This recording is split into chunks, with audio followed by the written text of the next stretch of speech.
Max Pacioretty has been traded to the Vegas Golden Knights. And I never thought I'd say this, but Marc Bergevin did not lose the trade. Dare I say it, he even won the trade. So despite all the issues we've had over the last week or two, with the agent going crazy, the Canadians saying that they're shopping around because he wants to leave, however it really wasn't that, just a whole mess of chaos, neither party wanting to negotiate their contract, it just wasn't good, and it looked like Max was done in Montreal, and now he is. And he didn't roll snake eyes either when he got traded to the Vegas Golden Knights, or maybe he did, they're not very good. Now, this is bad when you lose a trade to Marc Bergevin, because as you look through history, his trades one-on-one haven't been too great.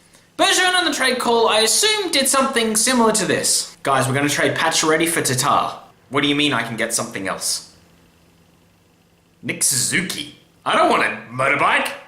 But for once, Montreal haven't done a one-for-one swap, and they picked up a nice little package. We'll run through that now. They got Tatar, who, we'll get to that. Nick Suzuki, who was the 13th overall pick last draft, and a second round pick for the upcoming draft. So really, a good little piece. So this does wonders for Montreal. We're going to start with the Montreal side of things. Thomas Tatar, a 20 goal scorer, roughly around that mark. He got 21 last season, and I can't see him really moving up from that. 1 year he got 29, but he's really become like a 20 to 25 goal scorer in this league, and that's solid. His advanced stats put him as a top 6 forward, maybe. But it's a clear sign for Montreal that they're happy to take Cat for the next 3 years because they're not going to be competing. And that is the key reason why getting rid of Max Pacioretty now was such a good idea, because, well, they're not really competing. So why keep him around? Why not get a haul like this?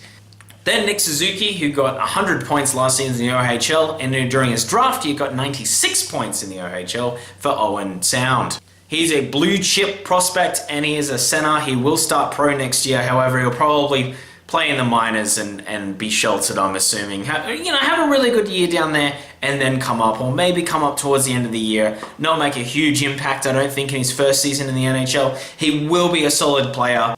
Worst case would be like a third line center, second fringe guy, like a Zibanejad kind of deal, but he could be better. And a second round pick, which is really starting to become an interesting point in these trades, that you try and get a little something extra with a second or a third when you're trading away a player, because when you're playing the dart game of prospects, having as many of things as possible makes it easier to not look like an idiot when you make mistakes down the road, because you have backup plans. And really, I mean, second round picks you start to get in, like 15% that these guys will be a factor in the NHL. So load up on them. It increases your odds. We'll now move to Vegas, and this is where it starts to get bad. And we start to see why McPhee got fired from Washington all those years ago after that Erat Forsberg deal and a few others that kind of led up to it, and this starts to get into that territory. Now, for this trade, I think it's too much to bring in Max Pacioretty. Now, if they sign him long term, which I'm assuming they will, there's something to the value that they've given up if they were a contending team, but they're not. They were found money last year, and believe you me, I love the story that they were on. It was found money. It was ridiculous. And when we got to the Stanley Cup final, we were all showed that this is their true colors. When Sabiza's turning over the puck behind the net, because it's Sabiza. You've got Nate Schmidt suspended for the first 20 games. You're really holding on Fleury doing really well in this season, because if you have a similar problem where a bunch of goalies get injured, it's not going to pan out the same way. So really, this team should be rebuilding. Sure, they brought in Stasny, and again, that's awesome, but they really should be rebuilding.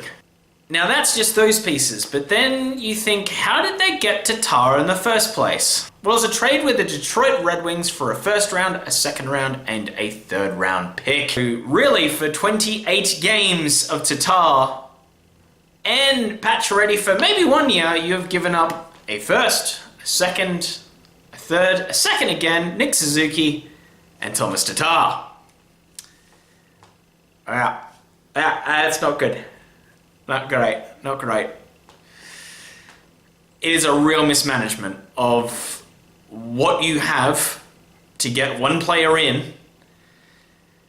Oh, but It's brutal. Like, I don't know if there's another deal in the pipeline that they've got a trade worked out, but yeah, like, they're going to miss James Neal not being there, I get that, but bringing in someone like Pacioretty, what if he doesn't re-sign? All of those assets for a team that should be rebuilding is going to mean that this expansion team is a laughing stock in 5 years, because they will have nothing in the cupboard.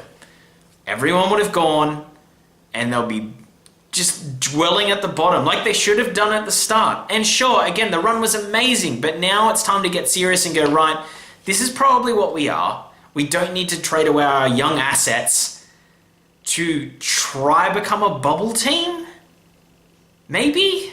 But what is Vegas getting? That's the one thing I haven't spoken about, and I think they're getting a really good scorer. Technically, last season, with his advanced stats, he was an effective top 6 forward. He was still effective. He was still shooting the same at about 3.5 shots per game. His average was way down at 8%. But at the start of the season, Montreal's entire shooting average was like something ridiculous. It was like 3% or something stupid. They just couldn't get goals. And he would have been on pace for a 25-goal season if he wasn't injured. So it wasn't all bad. He still would have got more than Tatar.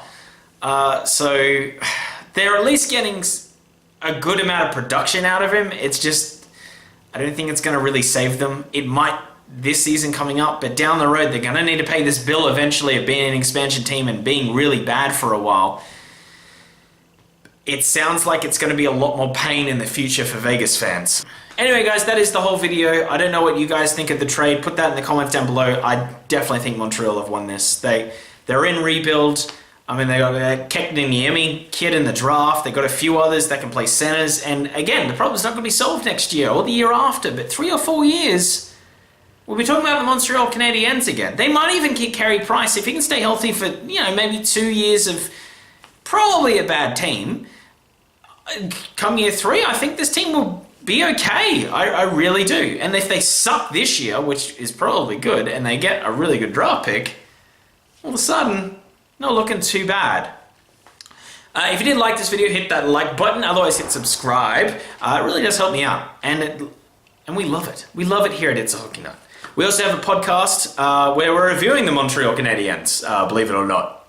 We're doing previews, and Montreal has come up in this episode. So perfect timing, and the trade happened at like 4 p.m. Australian time, so it was fantastic for me. All around, great trade. Everyone's a winner, except for the idiots that were awake at 2 a.m. talking to me about it in Canada. I'm looking at you, Ian, and I'm looking at you, Mike. You know who you are. You know what you did. Bad. Go to bed. Way past your bedtimes, mister. Anyway, thank you so much for watching. Have a great day. See you, and bye.